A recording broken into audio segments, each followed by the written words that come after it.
என் காட்டுக்கு பக்கத்து காட்டுக்காரர் கூட நான் பேசிகிட்டு இருந்தேன், பெரியவர் அவர். என்னங்க ஆடெல்லாம் அங்கே இங்கேயும் மேய்து, நீங்கள் பாட்டுக்கு உட்காந்துருக்குறீங்க இங்கே அப்படின்னு கேட்டபோது அவர் சொன்னார், அதுவாக பார்த்து பள்ளம் படுவு பார்த்து மேய்ஞ்சிட்டு வந்துருங்கண்ணு அப்படின்னாரு. எனக்கு அந்த இடத்த ஒரு பொறி தோன்றியது. பள்ளம் படுவு அப்படிங்கிறார். பள்ளம் படுவு, படுகை தான் நம்ம கேள்விப்பட்டிருக்கோம், ஆற்றுப்படுகை.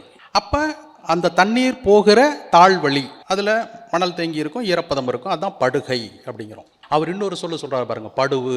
அப்போ ஆடு என்றால் படுகை, ஓடை என்றால் படுவு அப்படின்னு எனக்கு அப்போ தான் புரிஞ்சுது. அவர் பள்ளம் படுவுங்கிறார். அப்போ படு என்கிற படுதல், படிதல், படுதல் என்கிற வினைச்சொல்லோடு வு என்கிற விகுதியை சேர்த்து படுவு அப்படின்னு ஒரு புது சொல்ல அவர் ஒன்றும் உருவாக்கல, அவர் வாழ்க்கையில் அவர் பயன்படுத்திட்டு இருக்கிறார். வழி வழியாக வந்தது. தோட்டம் துறவு இருக்குதுங்க அவருக்கு அப்படிமா. தோட்டம்னா தெரியும், துறவுன்னா என்ன? துறவுன்னா யாருக்காவது தெரியுமா? துறவுன்னா வற்றாத கிணறு, அவ்வளோதான். தோட்டம் துறவெல்லாம் இருக்குங்க அப்படின்னு சொன்னால் தோட்டம் தெரியும், அது என்ன துறவு? துறவுன்னா வற்றாத கிணறு, பெருங்கிணறு, அதுக்கு பேர் தான் துறவு. எல்லாவற்றையும் இவ்வாறு சேர்த்து சொல்வது நமக்கு வழக்கம். செடி கொடி, நஞ்ச புஞ்ச, நல்லது கெட்டது இல்லைங்களா, வெத்தலை பாக்கு, இப்படி எல்லாவற்றையும் சேர்த்து சொல்வது, ரெண்டு சொற்களாக சொல்வது நம்ம தமிழ் வழக்கு. எந்த மொழியில் இருக்கும்? ரெண்டு சொல்ல சொல்லுவோன்னா. அப்போ எத்தனை அடிப்படை இருக்குது பாருங்க. கண்ணீரும் கம்பளையுமா வந்தேன். கண்ணீர் தெரியும், கம்பளைன்னு என்ன? கம்பளி போத்திட்டு வந்தானோ. கம்பளைன்னு என்ன? கம்பளைன்னா அஞ்சு நடுங்குவது, கிட்டு நடுங்குவது. அப்போ கண்ணீரோடும் அச்ச நடுக்கத்தோடு இருந்தால் அது எவ்வளோ பெரிய துயரம். கம்பளைன்னா உடல் நடுக்கம், தாளாத நடுக்கம். கண்ணீரும் கம்பளையுமாக கண்டேன், எவ்வளோ பெரிய சொல் பாருங்க, எவ்வளோ பெரிய பொருள் பாருங்க. பேச்சு தமிழ் இருக்கு. எழுதுறவங்க என்ன கம்பளைன்னு பொருள் வந்து எழுதிட்டு இருக்கிறாங்க இன்னைக்கு, அல்லது எழுதுகிறார்களா? இல்லையே. அப்போ பாருங்க எவ்வளவு அழகிய சொற்றொடர்களை மொழியில் பயன்படுத்திட்டு இருக்கிறோம். இந்த விழா மேடையில் எனக்கு முன்பாக உரையாற்ற வேண்டியவர் திரு அனிதா கிருஷ்ணமூர்த்தி அவர்கள். இன்று அவர் நம்மிடையே இல்லை. எனக்கு நன்றாக நினைவிருக்கிறது, 1992 என்று நினைக்கிறேன், பெருமாள் கோவில் சாலையில் பூக்கடை அருகில் சூரியன் பதிப்பக புத்தக கண்காட்சி என்று திருப்பூரில் முதலாக ஒரு புத்தக கண்காட்சியை அன்றுதான் பார்த்தேன். ஒரு ரோஜா பூவும் 2 உதடுகளும் என்பது ஒரு புகழ்பெற்ற கவிதை தொகுப்பு 80களில். உங்களுக்கு நினைவிருக்கிறதா? அதனை எழுதியவர் அனிதா கிருஷ்ணமூர்த்தி. எண்ணற்ற 80களின் கவிஞர்கள் இன்று நம்முடைய மறக்கப்பட்டிருக்கிறார்கள். இதே இடதுசாரி மேடைகளில் நான் எண்ணற்ற கவிஞர்களை கண்டேன். இதே திருப்பூரில் சூரியபாரதி என்ற ஒரு கவிஞர் இருந்தார். அவருடைய கவிதைகளை எல்லாம் நகர் மண்டபத்தின் அருகில் பதாகைகளாக எழுதி வைத்து பெயரிட்டிருப்பார்கள். கோவை சதாசிவத்தின் கவிதையும் பார்த்திருக்கிறேன். தொலைவில் மின்னும் நட்சத்திரம், மின்னும் உன் மூக்குத்தி ஞாபகம், சூரியபாரதி என்று எழுதியிருந்தது.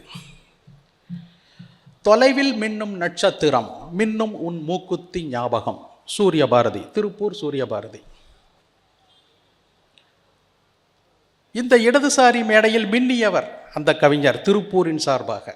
இவர்களை எல்லாம் நான் பள்ளி பிள்ளையாக இருக்கும்போது பார்த்து வளர்ந்திருக்கிறேன். அப்படிப்பட்ட ஒருவர் தான் அனிதா கிருஷ்ணமூர்த்தி. அந்த புத்தக கண்காட்சி அமைத்து ஒரு சிறு கூடம் அமைத்து இவர் அமர்ந்திருக்கிறார். உள்ளே ஒரு 120 புத்தகங்கள் இருக்கலாம். அவற்றில் பெரும்பகுதி அவரே எழுதியவை. ஒரு ரோஜா பூவும் 2 உதடுகளும் என்ற கவிதை தொகுப்பு எண்ணற்ற விமர்சன கட்டுரைகளில் எடுத்தாளப்பட்டது. அந்த காலகட்டத்தில் அவரிடம் அந்த தொகுப்பை வாங்கி நானும் கவிதை எழுதுவேன் என்று ஒரு முந்திரை கொட்டை போல நான் சொன்னேன். அப்படியா, எழுதுவீர்களா? என்ன எழுதுவீங்க? எதில் வந்திருக்கு? கணையாளியில் வந்திருக்குங்க. கணையாளின்னா அப்போது எப்போதுமே இலக்கிய மதிப்புடைய ஒரு சிற்றுதல் பெயர் கணையாளி என்பது எப்போதுமே. அப்படியா, எத்தனை கவிதைகள் வந்திருக்கின்றன? எத்தனை கவிதைகள் எழுதிவிட்டீர்கள்? 100-200 கவிதைகள் கொண்டு வாங்க, உடனே புத்தகமாக போடலாம் என்று உடனே கேட்டவர் அவர், இன்று மறைந்த அனிதா கிருஷ்ணமூர்த்தி. என்ன புத்தகம் போடுவதா என்ற முதல் விதை எனக்கு அப்போதுதான் தோன்றியது. இன்று நான் ஒரு 70க்கும் மேலான நூல்களை எழுதியிருக்கிறேன். புத்தகம் போடலாம், கொண்டு வாங்க எழுதின கவிதைகளே எல்லாம். ஐயா எப்படிங்க புத்தகம் போடுறது, நீங்கள் தான் கணையாளிலே எழுதுறீங்களே, கொண்டு வாங்க போட்டலாம், அதற்கு மேல் என்ன தகுதி வேண்டும் என்று கேட்டவர் அவர். அதன் பிறகு 2 ஆண்டுகள் கழித்து பிறகு பூக்கள் பற்றிய தகவல்கள் என்ற பெயரில் 96ஆம் ஆண்டு தான் வெளிவந்தது என்னுடைய முதல் தொகுப்பு. என்னுடைய முதல் தொகுப்பு வெளிவந்த போது நான் 17, 18ஆம் அகவைகளில் எழுதிய கவிதைகள் முதல் தொகுப்பில் இடம்பெற்றிருந்தன. என்னுடைய 20ஆம் அகவையில் வெளிவந்தது என்று நினைவு. இவ்வாறு இங்குள்ள பெருமக்கள் நேரடியாகவோ மறைமுகமாகவோ அருகில் இருந்தோ தொலைவில் இருந்தோ எங்களை எல்லாம் ஆளாக்கினார்கள், உருவாக்கினார்கள். அதை மறக்க முடியாது. இன்று அவர் மறைந்திருக்கும் இந்த நாளில் அதை நான் நெகிழ்ச்சியோடு நினைவு கூர்கிறேன். அடுத்து பேச்சு தமிழ் என்ற பெயரில் என்ற தலைப்பில் இன்று நான் உரையாற்றவிருக்கிறேன். எண்ணி பாருங்கள், எத்தனையோ தமிழ் இருக்கிறது. இலக்கிய தமிழ் என்ற பெயரில் என்ற தலைப்பில் உரையாடி இருக்கலாம். இலக்கண தமிழ், செந்தமிழ், அறிஞர் தமிழ், இன்னும் என்னென்னவோ தமிழ் வகைமைகளில் உரையாடி இருக்கலாம். ஏன் பேச்சு தமிழை தேர்ந்தெடுத்தேன் என்றால், எண்ணி பாருங்கள், மொழியை தோற்றுவித்ததே பேச்சு. இந்த மொழியை பேச்சு தான் தோற்றுவிக்கிறது. பேச்சு மனிதர்களுக்கே உரிய தனிச்செயல். பேச்சு தான் மொழியை தோற்றுவிக்குது. மொழி தான் எல்லாவற்றையும் தோற்றுவிக்குது. மொழி தான் உங்களை ஆளாக்குகிறது. எனில் இந்த பேச்சினுடைய அருமையை நீங்கள் உணர்ந்து கொள்ள வேண்டும். ஏதோ வாயில் வந்ததை பேசுகிறேங்க, எங்களுக்குள்ளே பேசிகிட்டு இருக்கிறோம், தெரிஞ்ச 300 சொற்களுக்குள்ளே வாழ்கிறோம், அப்படி அல்ல. நம்முடைய பேச்சு தான் நம்மை சமூகமாக திரட்டியது, கருத்துக்களை பகிர வைத்தது, அறிவினை அடுத்தடுத்த தலைமுறைக்கு கொண்டு செல்ல உதவியது, மொழியை வளர்த்தது, மொழியை உருவாக்கியது. வெறும் ஒலி குறிப்பு. எல்லா உயிரினங்களும் ஒலி எழுப்புங்க. எல்லா உயிரினமும் ஒலி எழுப்பாமையா? ஏதோ ஒன்று கத்திட்டு கிடக்குது. ஆனால் இந்த உயிரினம்தான் தாடை, நாக்கு, வாய், உதடு, மேலெண்ணம், பல், தொண்டை, அடிவயிறு, நீண்ட நேரம் மூச்சு இழுக்கும் திறன், இவை எல்லாம் கூடி ஓர் ஒலியை நெடுநேரம் எழுப்பக்கூடிய ஒன்றாக பேசும் திறன் தான் வாய்த்தது. ஓர் உயிரினமாக நாம் கத்திக்கொண்டிருந்தால் அதற்கு பொருள் இல்லை. அந்த கத்தலை பல்வேறு வடிவங்களில் வாய்ச்செயல்களை பயன்படுத்தி ஒலிப்பு மாற்றி சொன்னால் வெவ்வேறு ஒலி கிடைக்கும். இதைத்தான் எல்லாம் செய்யுதுங்க, எல்லா உயிரினமும் செய்யுது. எண்ணி 10 ஒலிப்புகளுக்குள் அவை தங்களுடைய பேச்சை நிறுத்திக்குது. அதற்குள் உள்ள பொருள் என்னவோ அதுதான் பொருள். ஆனால் நம்மால் இந்த வாயுறுப்புகளை பயன்படுத்தி, தாடையை பயன்படுத்தி எண்ணற்ற ஒளியை உருவாக்க முடியும். அந்த ஒளி வேறுபாடு பொருளை நோக்கி நகரும் பொழுது மொழி பிறக்கிறது. இதான் நடந்தது. எனில் இந்த பேச்சு தமிழ் நமக்கு தமிழ், நாம் பிறப்பித்த மொழி தமிழ். நம் முன்னோர்கள் இந்த தமிழ் என்கிற மொழியை பிறப்பித்தனர். அவர்கள் வழியாக வளர்ந்தது இந்த மொழி. இன்று நம்மிடையே வந்து சேர்ந்திருக்கிறது. அப்போ நாம் பேசுறது தமிழா என்பது ஒரு பக்கம் இருக்கட்டும். ஆனால் நாம் தமிழால் ஆனவர்கள். தமிழ்தான் நம்முடைய முதன் மொழி. தமிழைத்தான் தாய்மொழியாக கற்றோம். இந்த தமிழை எப்படி சொல்லாக மாற்றி எடுத்து வந்தோம்னு யோசிச்சு பாருங்க. உங்களுடைய ஒலி ஒரே ஒலி. வாயை திறந்து உங்களால் ஒலி எழுப்ப முடியும் என்றால் அது ஆ என்பது. அதற்கு ஒரு பொருள் உருவாக்கணும்னா அது பசு. ஆ அப்படின்னா அது பசு. ஈ அப்படின்னா பறக்கும் ஒரு சிற்றுயிர். கா அப்படின்னா சோலை. பா அப்படின்னா பாட்டு. வா அப்படின்னா வருவீங்க. போ அப்படின்னா போயிடுவீங்க. அவ்வளோதாங்க. இந்த ஒலி பாருங்க சொல்லா மாறிடுச்சு. இந்த குறிப்பிட்ட ஒலி ஒரு குறிப்பிட்ட பொருளாக நிலை பெற்ற போது சொல்லாக மாறுது. எல்லாம் சிற்றொலிகள் எல்லாம் இருக்கும் பாருங்க. ஓரெழுத்து ஒரு மொழியெல்லாம் நெடிலாக இருக்கும் பாருங்க. சா செத்து போயிடுவோம். பூ பூக்கும். கோ அரசன். சே என்னங்க அது? சே யாராவது சொல்லுங்க. இப்போ என்ன நானே தான் பேசணும்? என்ன எருது சேக்கிழார். சே என்றால் எருது. மாம்பழம் பெரிது. அப்போ இந்த ஒலி ஒரு நிரந்தரமான பொருளை நோக்கி நகரும் பொழுது மொழி பிறக்கிறது. இப்படி தான் பிறந்ததுங்க. பாருங்கள் எவ்வளவு எளிமையாக மொழியை பிறப்பித்துட்டோம். தமிழுக்கே உரிய தனிச்சிறப்புங்க இது. ஒரு ஒளியை குறிலாக நிறுத்த முடியாது. இ கு பொ ச நிறுத்த முடியாது தமிழில். அதற்காக தான் நம்ம நெடில தனியாக உருவாக்கணும். நிறுத்த முடியாதுங்க. நீட்டி சொல்லணும். தனிப்பட்ட ஒலியை நீட்டி சொல்கிற பண்பு தான் நம்முடைய சொற்களையே உருவாக்குது. நெடில் அப்படி தான் உருவாகுது. எந்த மொழியில் நெடில் இருக்குது? தமிழ் இருக்குது. நெடில்னு தனி வரிசையை போட்டாதான் மொழி. அப்போ பாருங்க, பேச்சு தமிழில் ஒலியை நம்ம சொற்களாக மாற்றுறோம். அப்போ தான் மொழியே பிறக்குது. அடுத்து கூடுதலாக இன்னொரு ஒலியை தேத்துங்க. பா, பாட்டு தெரியும், இடு, அவ்வளோதான் பாடு. கா, சோலை, காடு. அப்போ பாருங்க, இன்னும் கூடுதலாக இன்னொரு ஒலியை சேர்த்தனோம்னா இன்னொரு வேறு சொற்கள், வேறு செட்டு கிடைக்குது. அடுத்த சொல் உருவாயிடுது. இவை தாங்க வேறு சொற்கள். ஒரு மொழியில் ஒரு மொழியறிஞர் எல்லா புத்தகங்களையும் படித்து கொண்டு இருக்கிறார் அப்படின்னா வேர்ச்சொற்களோடு போராடிட்டு இருப்பார். எதுங்க வேர்ச்சொற்கள்? இந்த ஓரெழுத்து, ஈரெழுத்து, மூவெழுத்தில் இருப்பது தான் வேர்ச்சொல். இதை யாருங்க உருவாக்கினா? பேசியவர்கள் உருவாக்கினார்கள். பேச்சு தமிழ் உருவாக்கியது. அப்புறம் என்ன பண்ணாங்க? என்னென்னவோ சொல்லிட்டோம். ஒரு ஆயிரக்கணக்கான பல்லாயிரக்கணக்கான சொற்கள் உருவாகி விட்டன. இப்போ என்ன பண்ணணும்? குறித்து வைக்கணுமே. அப்புறம் தான் எழுத்து வருது. அப்போ இது என்ன ஒரு சொல்லு சொன்னார், அதை இப்படி குறித்து வச்சுக்கலாம், அதை அப்படி குறித்து வச்சுக்கலாம். அப்புறம் தான் எழுத்து வருது. நிறைய சொற்களை சேர்த்து பேசும் தன்மை வந்தவுடன் சொற்றொடர் வந்துடுது. அப்போ பாருங்க, இந்த அடிப்படை சொற்கள் எல்லாம் மொழியில் தெளிவாக இருக்கும். தமிழில் பேச்சு தமிழ் உருவாக்கி கொடுத்தவை அடிப்படை சொற்கள். பேசி பேசி இன்றும் வாழ்ந்து கொண்டிருப்பவை அடிப்படை சொற்கள். அவ்விடத்தில் தான் ஆங்கிலமெல்லாம் வருது. அது இன்னொரு கதை.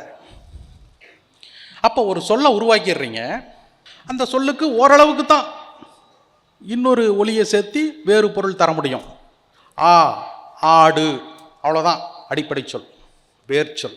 இலை, ஈ, உரல், ஊசி, எலி, ஏனி, ஐ, அதோட முடிஞ்சது. வர் அப்படிங்கிறது வேற, ஐ அதுதான் 5. இப்படி சொற்கள் உருவாகிய பிறகு அடிப்படை சொல்லெல்லாம் உருவாயிடுச்சு. இப்போ மக்கள் எப்படி பேசுவாங்க? இன்று, நேற்று, நாளைன்னு ஒரு சொல்லுக்கு எப்படி வர முடியும் சொல்லுங்க, இல்லையா? இன்று, நேற்று, நாளை, இது திறம்பட உருவாக்கப்பட்ட ஒரு சொல் போல் தெரியுது. இது ஆ, பா, கோ, வா நல்லா இல்லை.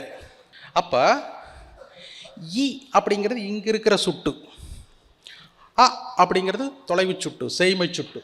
அப்போ ஈய இன்று, இற்றை அப்படிங்கிறான். தொலைவில் இருக்கிற இன்னொரு நாளை அன்று, அற்றை அப்படிங்கிறான். அன்று, இன்று வந்துடுது. நாள் 2 எழுத்து, அது ஒரு தினம். நாள் அப்படிங்கிற சொல்ல உருவாக்குறான். இனி வரக்கூடியது நாளை, அவ்வளோதான். அப்போ நேற்று ஏதோ திறம்பட உருவாக்குன சொல் மாதிரி தெரியுது இல்லைங்களா? அது என்னன்னா நெருநல் அப்படிங்கிற ஒரு சொல்லினுடைய ஒரு திரிபு வடிவம். நெருநற்று அப்படிங்கிறதா அந்த சொல்லு. திருக்குறள் இருக்கும் இல்லையா? நெருநல் உளனொருவன். நெருநல் அப்படிங்கிற ஒரு சொல்லு நெருநற்று ஆகி நெருநற்று நெருநற்று நெருநற்று நேற்று ஆயிடுச்சு. இப்படி வருது. பேச்சு தான் இந்த நேற்றுங்கிற சொல்ல கொண்டு வந்து கொடுக்குது. ஏன் நெருநற்றுன்னே சொல்ல முடியாது, வழுக்கும். பேச பேச தொகுபடும், வழுக்கும். அப்போ பாருங்க, ஒரு சுட்டு அன்று இன்று கொண்டு வருது, இன்று வந்துருச்சு. நாள் அப்படின்னு ஒரு நாளுக்கு ஒரு சொல் உருவாகி இருக்கு, அது ஐ கூட சேர்த்து நாளை. நெருநற்றுன்னு பேச்சு தமிழில் உருவாகிய சொல் நேற்றுங்கிற சொல்ல உருவாக்கி கொடுக்குது. இன்று, நேற்று, நாளை வந்துருச்சு.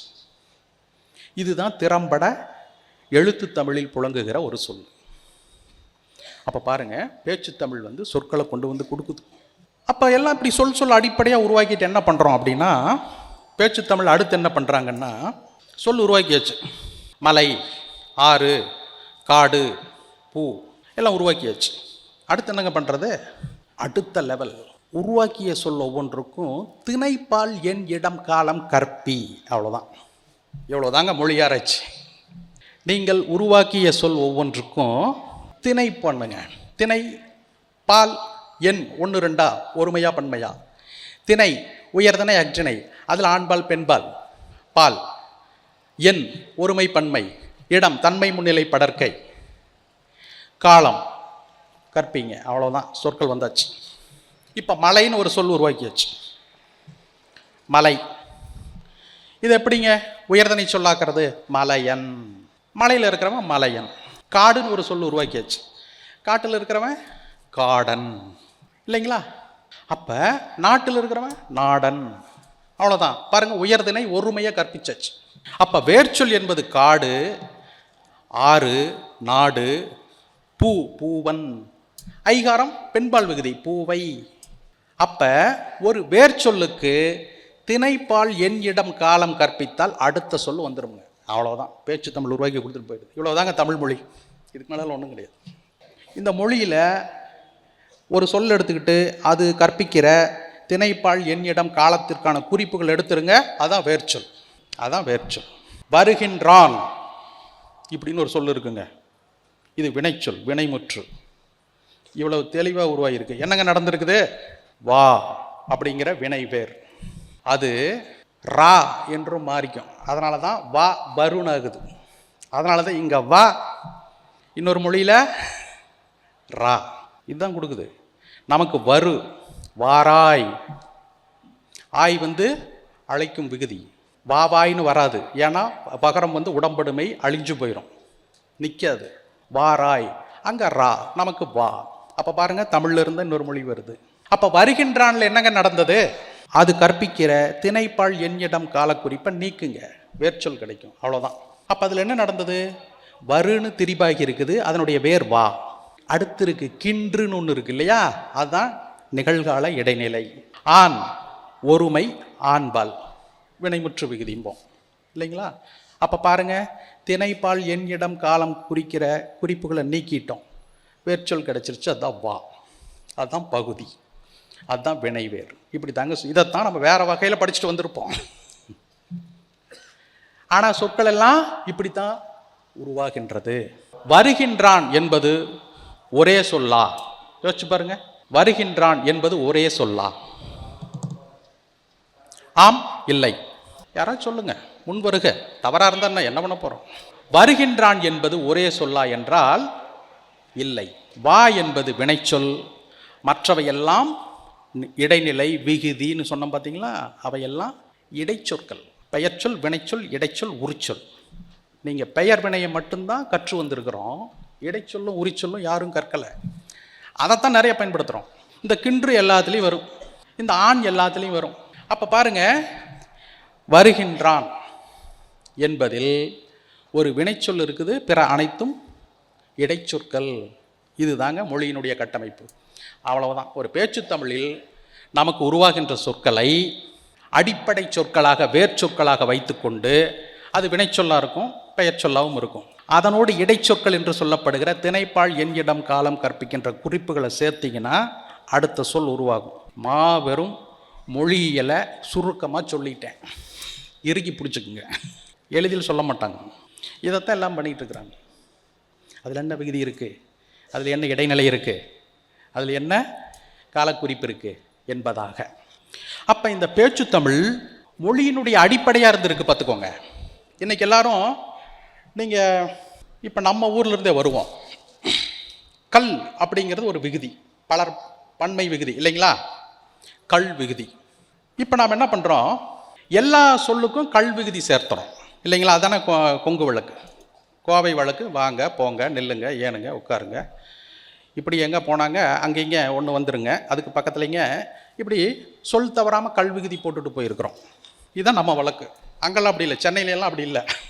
சென்னையில் கல் விகுதி போட்டு நாம் பேசக்கூடாது. முதல்ல இறங்கணுன்னே அதான் கற்றுக்கணும், கல் விகுதி மட்டும் இங்கே பயன்படுத்தக்கூடாது.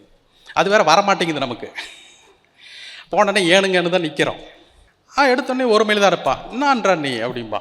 நான் சென்னையில் இறங்கி ஆனந்த விகடன் ஆஃபீஸுக்கு போகணும், அண்ணா சாலையில் இறங்கி நான் வழி தேடிட்டு இருக்கிறேன், இங்கே தான் இது முகவரி, இங்கே தான் ஒன்றும் தெரியலையே அப்படின்னு ஒரு தான் எழுடி ஓட்டுநரை பார்த்து கேட்டேன்.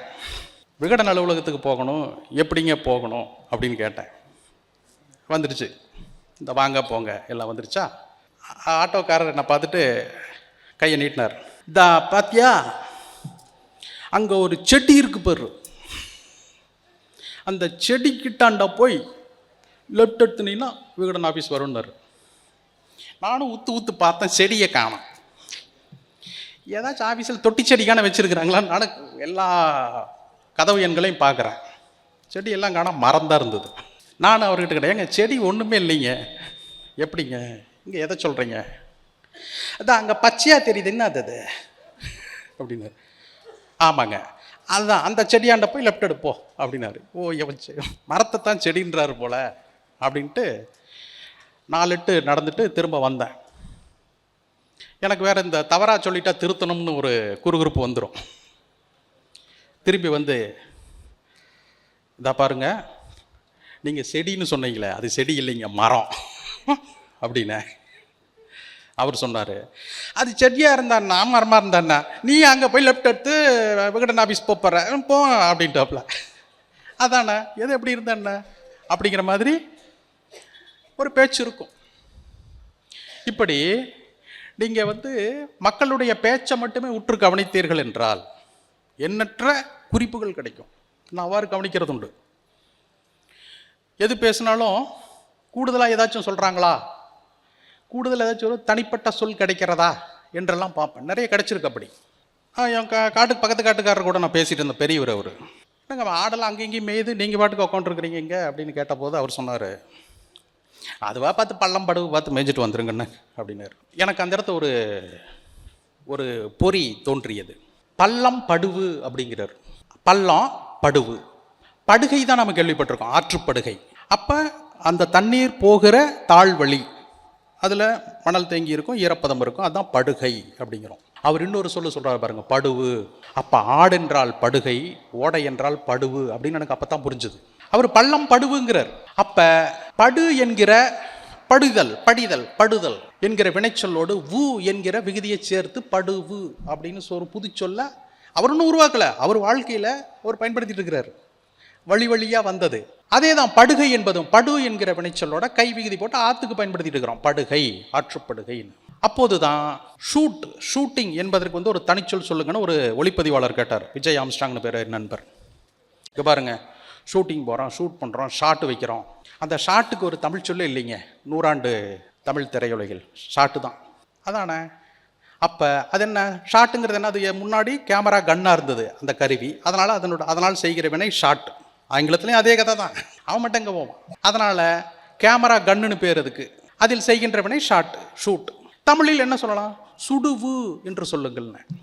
சுடுவு, அவர் படுவுங்கிறாரு, அருமையாக சொல்லிட்டாரு. அப்போ நமக்கு இது சூடு சொல்ல முடியாது, ஏன்னா அது ஏற்கனவே வெப்பத்தால் உருவாகும் ஒன்றுக்கு பெயராயிடுச்சு. அப்போ இதை சுடுவுன்னு சொல்லுங்க, ஷாட், சுடுவு, இதுதான் தமிழ் சொல். அருமை என்று அவர் கட்டுரையில் பயன்படுத்தினார். அப்போ பாருங்க, பேச்சு தமிழில் தான் தமிழை வாழ வைக்குது. அங்கே தான் எனக்கு குறிப்பு கிடைக்குது. அந்த தமிழுக்குத்தான் இன்னைக்கு இவ்வளவு இடையூறு ஏற்பட்டிருக்கிறது. அப்போ இந்த கல்விகுதி சொன்னோம் பார்த்தீங்களா, இந்த கல்விகுதி எங்கிருந்து வருது அப்படின்னா மக்கள் அப்படிங்கிற சொல்லிலிருந்து வருது. மக்கள் தான் சொற்களையே உருவாக்குவாங்க. அந்த மக்களுக்கு மக்கள்ங்கிற சொல்லே கல்விகுதியை கொடுக்குது, மக்கள். அதைத்தான் கோவை வழக்கில் நம்ம பேச்சில் பயன்படுத்திட்டு இருக்கிறோம். வாரும், கூறும், நில்லும், செல்லும், எழும், பாடும், ஆடும், இதாங்க சொல்லு வினைச்சொல். ஏவல் வினைமுற்று. திருவிளையாடலை கேட்டிருக்கோம் இல்லையா, கூறும் கூறி பாரும் என் பாட்டில் குற்றமா. இது ஒருமையாக இருக்கிறதுனால அதுக்கு போய் கல்விகுதியை சேர்த்தணும். கூறும், கூறுங்கள், கூறும் கல். வாரும், வாருங்கள். போம், போங்கள். நில்லும், நில்லுங்கள், நில்லும் கல். செல்லும், செல்லுங்கள். பாடும், பாடுங்கள். ஆடும், ஆடுங்கள். பாருங்க, இந்த மொழி இன்னொரு படிநிலைக்கு போயிடுது, ஒரு கல்விகுதியை சேர்த்துறது. அந்த கல்விகுதியை தான் நாம் இறுக்கி பிடிச்சிருக்கோம், நாம் சொற்களில் பயன்படுத்திக்கிட்டு இருக்கோம். இது எங்கே கொண்டு போய் சேர்க்குமோ தெரியாது. என்னுடைய கணிப்பில் இந்த கொங்கு மாவட்டங்கள், கோவை வட்டார மாவட்டங்கள் ஒரு 300 ஆண்டுகள் இந்த வளர்ச்சி நிலைகளெல்லாம் தாழ்ந்திருக்குமானால், பின்தங்கி இருக்குமானால், காலம் தாழ்ந்திருக்குமானால் ஒரு தனிப்பட்ட தமிழையே உருவாக்கியிருக்கும். அந்த அளவிற்கான வளம் இங்கே இருக்குது, நம் மொழியில் இருக்குது. ஒவ்வொரு வட்டார வழக்கிலும் இருக்குது. வட்டார வழக்கு இறுக்கி பிடிங்க, காப்பாற்றுங்க, சொற்களை விட்டுறாதீங்க. ஒரு கவிஞன் எழுதினார் இல்லையா, அருவி என்ற சொல்லுக்கு பதிலாக நீர்வீழ்ச்சின்னு கேட்டால் மனம் பதறுகிறது. அதாவது பரவாயில்ல, அருவியும் தமிழ், நீர்வீழ்ச்சியும் தமிழ். இங்கே அம்மாவுக்கு மம்மி இல்லையா, அப்பாவுக்கு டாடி. அதை கேட்கும் பொழுது அம்மியை தூக்கி தலையில் போடுற மாதிரி இல்லையா, அப்படி தான் பயன்படுத்தி இருக்கிறோம். மாமன், அங்கிள், உறவு பெயர்களே தமிழ் இல்லைங்களா. சித்தி, என்ன அருமையான சொல் தெரியுங்களா. சித்தி, என்னங்க சுத்தி மாதிரி இருக்கு, நல்லா சொல்லுங்கிறீங்க அப்படின்னு கூட நீங்கள் கேட்கலாம். ஈ அப்படின்னா பெண்பால் விகுதிங்க. ஈ, பொன் வச்சிருக்கிறவங்க பொன், அன், பொன்னன். பொன் வச்சிருக்கிற பெண் பொன்னி. கயல், கன்னி. ஈ பெண்பால் விகுதிங்க. சிறுமை கூட்டல் ஈ மை விகுதி கேட்டுரும். சிறு கூட்டல் ஈ, சிறு கூட இற்று ரட்டிக்கும். சிற்று கூட்டல் ஈ, ருகரத்தில் இருக்கிற உகரம் கேட்டுரும். சிற் ஈ புணர்ந்துரும். சிற்றி, பேச்சு வழக்கில் சித்தி. இதான் சொல், அருமையான தமிழ் சொல். உறவு பெயர்கள் இருக்குங்க, பண்பு பெயர் புணர்ச்சி. பாசி, பசுமை கூட்டல் ஈ, அக்ரிணை விகுதி அங்க ஈ. பாருங்க பேச்சு வழக்கில் என்ன பாவம். தமிழினுடைய தலை சிறந்த சொல் பண்பு தொகைங்க. இவ்வளவு பெரிய மொழியில மிகச்சிறந்த சொற்றொடர் அமைப்பு எது அப்படின்னு கேளுங்க, பண்பு தொகைங்க. பண்பு தொகை தான் மிகச்சிறந்த சொற்றொடர் அமைப்பு. யாராவது நம்ம படிச்சிருக்கோமா, கேள்விப்பட்டிருக்கோமா? என்னங்க பண்பு தொகைங்கிறீங்க? அதுல பல பண்பு தொகை இருக்குது. வாழை, பழம், இரு பெயரொட்டு பண்பு தொகை. இது வாழைங்க, அதையத்தான் குறிக்கும். இது பழம்ங்க, அதையத்தான் குறிக்கும். வாழை பழம் ரெண்டு சொல்லும் ஒரே பொருளை தனிப்பட சொன்னாலும் குறிக்கும், சேர்த்து சொன்னாலும் குறிக்கும். அதாங்க பண்பு தொகை, இரு பெயரொட்டு. தமிழின் தலை சிறந்த சொல் வடிவங்க அது பண்பு தொகை. எந்த சொல்ல வேணாலும் எடுத்துக்கோங்க, தமிழ் இலக்கியம் எடுத்து படிங்க, அடிக்கோடுங்க நற்சொற்களை எல்லாம். பண்பு தொகையா இருக்கும், இல்லாட்டி வினை தொகையா இருக்கும், அவ்வளவுதான். தமிழின் தலை சிறந்த சொல்லமைப்பு பாருங்க. சித்திங்கிற ஒரு சொல்லு பண்பு தொகை புணர்ச்சியால் அடைய பெறுவது. மக்கள் என்ன அதெல்லாம் தெரிஞ்சா பயன்படுத்துறாங்க, அவங்களுடைய மொழி மனம் அதை உருவாக்குது. பண்பு தொகை சொற்கள் நினைச்சு பாருங்க. செந்தமிழ், வண்டமிழ், பைந்தமிழ், பைம்பொழில் இல்லையா, வன்முறை இல்லைங்களா, எண்ணற்ற சொற்கள். அதுல மட்டும் தமிழினுடைய தலை சிறந்த சொற்கள் இருக்கு பண்பு தொகைக்குள்ள. பேச்சு தமிழ் இருக்குங்க அது. அப்ப பேச்சு தமிழுக்கு அப்பால் நாம போனோம்னா மொழியினுடைய நடுத்தண்டை நோக்கி அதை நாம விட்டோம்னா மொழியினுடைய நடுத்தண்டு ஈரமற்று காய்ந்து விடும். பார்த்துக்கோங்க. அப்ப இந்த கல்விகுதியை கொண்டு வந்து சொற்களில் பயன்படுத்தி பாருங்க எவ்வளவு மேல்நிலைக்கு கொண்டு போயிட்டோம் இந்த மொழியை. நீங்க வாய்ப்பாடெல்லாம் மனப்பாடம் பண்ணியிருப்பீங்க. தமிழ்ல மனப்பாடம் பண்ண ஞாபகம் இருக்கா? ஓரோன்னு 1, ஈரெண்டு 4, மும்மூணு 9, நன்னாங்கு 16, ஐந்து 25, 6 36, 7 49, எவ்வெட்டு 8 64, 9 81, பைத்து பைத்து 100 இல்லைங்களா? பாட்டுங்க, பாடுனோம்ங்க நாம. இந்த எண்ணு பெயர்களில் இப்படியெல்லாம் சொல்லலாங்க அப்படிங்கிறான். இலக்கணத்தை போனால் இதைத்தான் அவன் எழுதி வச்சிருக்கான். ஓர் 1, ஓர் ஒன்றொன்று இல்லை, ஓர் 1 1, ஈரு 2 2, ஈ ஓ ஈக்கு 2, ஓர் ஈரு தான் வரும். அது அடுத்து மும்மூணு 3 3 3 3 3 9 அப்படியா படித்தோம்? 3 9 அப்படி தானங்க படித்தோம். வாய்ப்பாடு, வாயால் பாடுவது, வாயால் பாடு, அதுதான் மொழி. மும்மூன்று 3 3ன்னு அடுக்கு தொடர் வராதுங்க. மும்மூன்று. நன்னாங்கு நல் தான் வரும், நல்லு தான் வரும், நல் 4 தான் வரும், 4னே வராது. அதனால தான் 4 அடியார், 4000 4000 எழுதக்கூடாது, புணர்ச்சியே நடக்கலையே. 4000 மும்மூன்று. உயிர்மை எழுத்து முன்னாடி மூ தான் வரும், உயிரெழுத்தின் முன்னாடி மூ வரும், மூவிலை மூவாடு. ஆனா உயிர்மை முன்னாடி மூ தான் வரும். முக்கடி முத்தமிழ், முக்கணி முத்தமிழ். வகரத்துக்கு 2 வரும், முவ்வேந்தர் மூவேந்தர் 2மே வரும். எல்லாம் நம்ம வாய்ப்பாட்டில் படித்து மொழியை தானாக கற்றுக்கிட்டு வந்தோம் பேச்சில். இன்னைக்கு வாய்ப்பாடு எப்படி கற்றுக்கிறோம் தெரியாது. அப்போ மொழிக்கு அப்பால் ஏதோ நடந்துக்கிட்டு இருக்குது. மொழி வாழும் இடம் வாய்ங்க, நாக்கு. அது புத்தகத்தில் கிடையாது, அது அருங்காட்சியகத்தில் கிடையாது, அது மொழி அறிஞர்களுடைய தலையிலெல்லாம் கிடையாது. மக்களுடைய நாக்கில் மட்டும்தான் மொழி வாழும். மக்களுடைய நாக்கு தான் அதற்கான இருப்பிடம். உங்கள் மொழி மனம்தான் அதனுடைய கூடு. அப்போ பேச்சு தமிழில் இந்த மொழி வாழ்ந்துக்கிட்டு இருக்குது. உள்ளபடியே நம்முடைய வாழ்க்கைக்கு ஒரு 300 500 400 சொற்கள் போதும் இல்லைங்களா?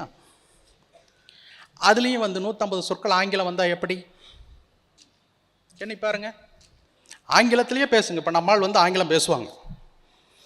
ஏன் பேசுவாங்க? நீங்களும் திருப்பி ஆங்கிலத்தில் பேசுனீங்கன்னா தமிழில் பேசியிருப்பாங்க. நீங்கள் வேறு ஆங்கிலத்தில் பேசுகிறது இல்லையா, அதனால் அவர் ஆங்கிலம் கலந்து ஆங்கிலத்தில் பேசுகிறார். நீங்களும் ஆங்கிலத்தில் பேசியிருந்தீங்கன்னா அவர் பேச மாட்டார். ஏன்? அவரால் முடியாது. அப்போ மொழியை நல்ல தமிழில் பேசுங்கள். ஏன்னா பேச்சில் தான் மொழி வாழுது. பேச்சு தமிழ் இந்த மொழியை வளர்த்து கொண்டு வந்து விட்டுட்டு மக்களிடமிருந்து வெளியேறணும். எப்படி? நல்ல தமிழில் பேசணும். ஆங்கில சொற்களுக்கு பதிலாக தமிழ் இருக்குமே, அதை பயன்படுத்தணும். ஒவ்வொன்றுக்கும் அப்படியே தெளிவான பொருள் இருக்குங்க. உணவுப் பொருள் இங்கே அரிசியும் பருப்பும் இல்லைங்களா? ஒரு புகழ்பெற்ற உணவு அரிசியும் பருப்பு. அது என்னது? அரிசியும் அது என்னது? அரிசியும் பருப்பும். உணவுப் பொருளை எப்போ சொன்னாலும் 2 உணவோடு தான் சொல்லுவோம். கூட்டு பொரியல் இல்லாமல் எப்படிங்க சாப்பிட்றது? இன்றைக்கி பருப்பு ரசம் இருக்கணும், இன்றைக்கி ஞாயிற்றுக்கிழமை கறியும் சோறு தான் இல்லைங்களா? அப்போ பாலும் பழமும் இல்லைங்களா, உணவுப் பொருளை ரெட்டையாக தான் சொல்லுவோம். அந்த சொற்றொடர் இது தக்காளி சோறு, எலுமிச்சை சோறுன்னு தனியாக சொல்கிறது வேற. ஆனால் அந்த அடிப்படையில் தான் அரிசியும் பருப்பும்னு ஒரு சொல்லே உருவாகுது. அரிசியும் பருப்பும் எல்லா உணவிலும் இருக்குது, எல்லாரும் அதை தான் உண்கிறோம். ஆனால் அரிசியும் பருப்பும் உண்மை தொகை, உண்மை தொடர், அதை நாம் சொல்கிறோம். அரிசியும் பருப்பு இந்த பகுதியினுடைய தனிப்பட்ட உணவாக வளர்ந்துருக்குது. பாருங்க, உண்மை தொடராக அந்த சொல்ல உருவாக்கி இருக்கிறோம். அது ஒன்றும் இலக்கிய சொற்றொடர் கிடையாது, மக்கள் உருவாக்கி தர்றாங்க. ஏன் அந்த அடிப்படையில் உருவாக்கி தருவாங்க. இப்போ இந்த இரவு இருக்கு, இதுக்கு ஏங்க இரவுன்னு பேர் வந்தது இல்லைங்களா? இது இரவுன்னு எல்லாரும் சொல்கிறாங்க, நாமளும் சொல்லிட்டு இருக்கிறோம், அவ்வளோதானே. பகல் இருக்கு, அதுக்கு ஏன் பகல்னு பேர் வந்தது? அப்போ பாருங்க, சும்மா ஏதோ மேம்போக்கா சொல்லிட்டோமா என்றால் இல்லை. பகுவது, ஒரு நாளை ரெண்டா பகுங்க, அதுதான் பகல். பிரிப்பது, ஒரு நாளை ரெண்டா பிரிச்சுட்டாங்க, அதுதான் பகல். பிரித்து கிடைக்கிற பெரும்பகுதி தான் பகுப்பு, அது பகல் இருக்கு, அதனால அது பகல். அதுவே ரெண்டு குறில் முதல் எழுத்தா இருந்தா அது தொகுபட்டு முதல் எழுத்தினுடைய நெடிலாயிடும். இது ஒரு சொல் அடிப்படை பார்த்துக்கோங்க. ஒரு சொல்லு ரெண்டு குறில் முதல் எழுத்தா தொடங்குதுன்னு வச்சுக்குவோம், இரு குரிலை அடுத்து அந்த சொல் போகுதுன்னு வச்சுக்குவோம். அது நிற்காது, குறிலுக்குள்ளே நிற்காது. அதனால தான் எல்லாம் நெடிலாக இருக்கணும்னு சொன்னேன். அது என்ன ஆகும், குறிலுக்குள்ளே நிற்காம அந்த ரெண்டு குரிலும் சேர்ந்து முதல் குறில் இருக்குது பார்த்தீங்களா, அதனுடைய நெடிலாயிரும். எப்படி? பெயர், பே யா நிக்கல, முதல் எழுத்தினுடைய நெடிலாயிடுது. என்னது? பேர். வியர்வை, வேர்வை. துகள், தூள். இப்படி நிறைய சொற்கள் இருக்கு. அகப்பட்டான், ஆப்டான், அவ ஆப்டான். இப்படி ரெண்டு குறிலோடு ஒரு சொல் தொடங்குச்சுன்னா அந்த ரெண்டு குறிலும் நிற்காது, பேச்சு வழக்கில் முதல் எழுத்தினுடைய நெடிலாயிடும். அப்படி பகல், அது ரெண்டு குறிலா, எது பிரிப்பா, அது தொகுபட்டு பால் ஆயிடுது. அதுதான் ஆண்பால் பெண்பால், அது பிரிப்பு தானே. ஆண்பால், ஆண் பகல் பெண் பகல், பகுத்தல், ஆண் பகுத்தல் பெண் பகுத்தல். அப்ப இப்படிதான் சொல்லு வருது. அது எதுக்குங்க பால்னு ஆணுக்கு போய் வச்சா ஒரு எண்ணம் வரலாம், ஆனா அது பகுத்தல் பகல். அப்ப இரவுக்குங்க, இரவுங்கிற சொல்ல எப்படி வருது? பேச்சு தமிழ்ல நாம இரவு அப்படின்னு சாதாரணமாக சொல்லிட்டு இருக்கிறோமா? இல்லையே. கருப்பா இருக்கும், கருப்பா இருக்கிறதுக்கெல்லாம் இரு அப்படிங்கிற முன்னொட்டு வரும். இருமைனா கருமைன்னு அர்த்தம், கருப்பு. அதனால தான் கருப்பா இருக்கிற ஒரு பொண்ணுக்கு இரும்புன்னு பேரு, அது கருப்பு, அதனால தான் இரும்பு. கருமுகை மலர், அதுக்கு தான் இருவாட்சின்னு பேர். கருப்பா ஒரு எலி இருக்கும், அதுக்கு இரும்புன்னே பேர். அப்ப கருப்பா இருக்கிற இந்த இன்னொரு பொழுது இரு அவுங்கிறது இன்னொரு விகுதி, இருவு, அதான் இரவு, அதான் இரவு. அப்ப பாருங்க, சொற்கள் எல்லாம் எவ்வளவு அழகிய பொருள் அடிப்படையில் இருக்கு. பேச்சு தமிழில் பேசுறதுனால அது ஒன்றும் எளிமையான சொல் இல்லைங்க, மொழியினுடைய அடிப்படையோடு தொடர்புடைய சொல்லா இருக்குது.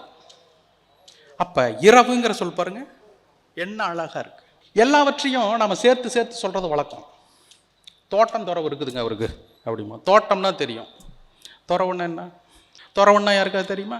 துறவுன்னா வற்றாத கிணறு, அவ்வளோதான். தோட்டம் துறவெல்லாம் இருக்குங்க அப்படின்னு சொன்னால் தோட்டம் தெரியும், அது என்ன துறவு? துறவுன்னா வற்றாத கிணறு, பெருங்கிணறு, அதுக்கு பேர் தான் துறவு. எல்லாவற்றையும் இவ்வாறு சேர்த்து சொல்வது நமக்கு வழக்கம். செடி கொடி, நஞ்ச புஞ்ச, நல்லது கெட்டது இல்லைங்களா, வெத்தலை பாக்கு, இப்படி எல்லாவற்றையும் சேர்த்து சொல்வது, ரெண்டு சொற்களாக சொல்வது நம்ம தமிழ் வழக்கு. எந்த மொழியில் இருக்கும் ரெண்டு ரெண்டு சொல்ல சொல்லுவோன்னா சொல்ல மாட்டோம். அப்போ எத்தனை அடிப்படை இருக்கு பாருங்க. கண்ணீரும் கம்பளையுமா வந்தா, கண்ணீர் தெரியும், கம்பளைன்னு என்ன? கம்பளி கம்பளி போத்திட்டு வந்தானோ. கம்பளைன்னு என்ன? கம்பளைன்னா அஞ்சு நடுங்குவது, கிட்டு கிட்டு கிட்டு நடுங்குவது. அப்போ கண்ணீரோடும் அச்ச நடுக்கத்தோடு இருந்தால் அது எவ்வளோ பெரிய துயரம். கம்பளைன்னா உடல் நடுக்கம், தாளாத நடுக்கம். கண்ணீரும் கம்பளையுமாக கண்டேன், எவ்வளோ பெரிய சொல் பாருங்க, எவ்வளோ பெரிய பொருள் பாருங்க. பேச்சு தமிழில் இருக்கு. எழுதுறவங்க என்ன கம்பளைன்னு பொருள் எழுதிட்டு இருக்கிறாங்க இன்னைக்கு, அல்லது எழுதுகிறார்களா? இல்லையே. அப்போ பாருங்க எவ்வளவு அழகிய சொற்றொடர்களை மொழியில் பயன்படுத்திட்டு இருக்கிறோம். இந்த இடத்துல இன்னொரு மொழி சொல் வருவது இந்த மொழிக்கு நல்லதில்லை. உங்கள் மொழி தான், அதற்கு நல்லதா? அப்போ இந்த மொழியினுடைய அடிப்படை, அதனுடைய அடிப்படை சொற்கள் பேச்சு தமிழில் இருக்கின்றன. பேச்சு தமிழினுடைய சொற்களை எல்லாம் தொகுக்கணுங்க. ஒரு சொல் விடாமல் தொகுக்கணும். தொகுத்துக்கிட்டு இருக்கிறோமா? அகராதியெல்லாம் எழுதியிருக்கிறோம். நீங்கள் அகராதியெல்லாம் பார்த்துருக்கீங்களா? தமிழ் அகராதிகளை ஒரு சொல் இருக்கும், அதற்கான பொருள் ஆங்கிலத்திலையும் இருக்கும். தமிழ் அகராதி நம்ம நாட்டில் தாங்க இப்படி இருக்கும். ஆங்கிலத்துக்கு ஆக்ஸ்போர்ட் டிக்ஷனரி எழுதுறவன் அந்த சொல்லுக்கு பக்கத்தில் சீனத்திலக்கான பொருள் எழுதுறானா, ஜெர்மனியத்தில் பொருள் எழுதுறானாங்க ஒரு அகராதி தொகுக்கிறவங்க.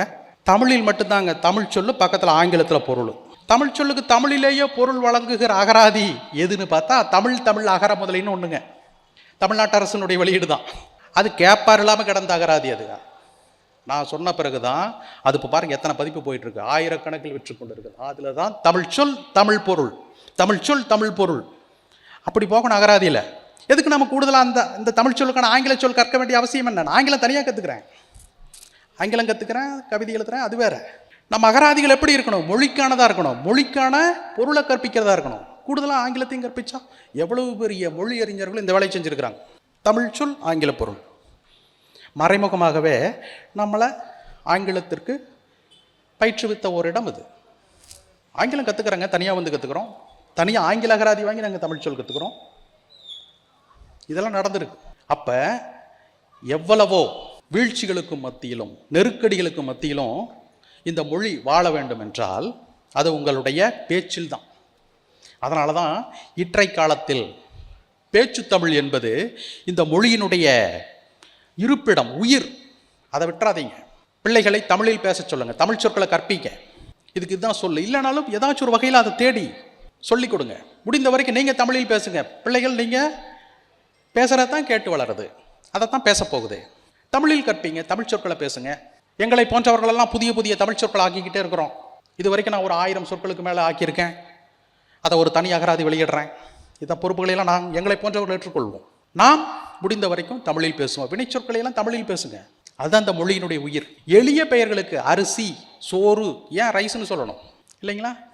ஏன் அந்த ரைஸ்ன்னு ஏன் சொல்லணுங்க? அரிசிங்க, அது ஆனியன் கொடுங்கிறோம். ஏன் வெங்காய பச்சடி கொடுங்க? என்ன வெம்காயம், வெம்காயம் அது ஒரு பண்பு தொகைங்க, வெம்மை காயம் இல்லையா? தமிழில் பேசுங்கள். இந்த மொழி தன்னுடைய உயிரை தக்க வைத்து கொண்டிருக்கும் இடம் அது. கடைசி நம்பிக்கை. புத்தகங்கள் வந்துகிட்டே இருக்குங்க, எவ்வளவோ நூல்கள் வருது, அறிஞர்கள் தோன்றிக்கொண்டே இருப்பார்கள், கலைகள் தோன்றிக்கொண்டே இருக்கும், கவிதைகள் இலக்கியங்கள் தோன்றிக்கொண்டே இருக்கும். ஆனால் மொழி அது முன்னிலும் வலுவாக உயர்வாக வளர வேண்டும். அதற்கு மக்களாகிய நாம் தான் நம்ம வாழ்க்கையில் இடம் கொடுக்கணும். மொழியோடு வாழ வேண்டும். நம்முடைய பேச்சில் தமிழ் மிளிர வேண்டும். மிக்க நன்றி, வணக்கம்.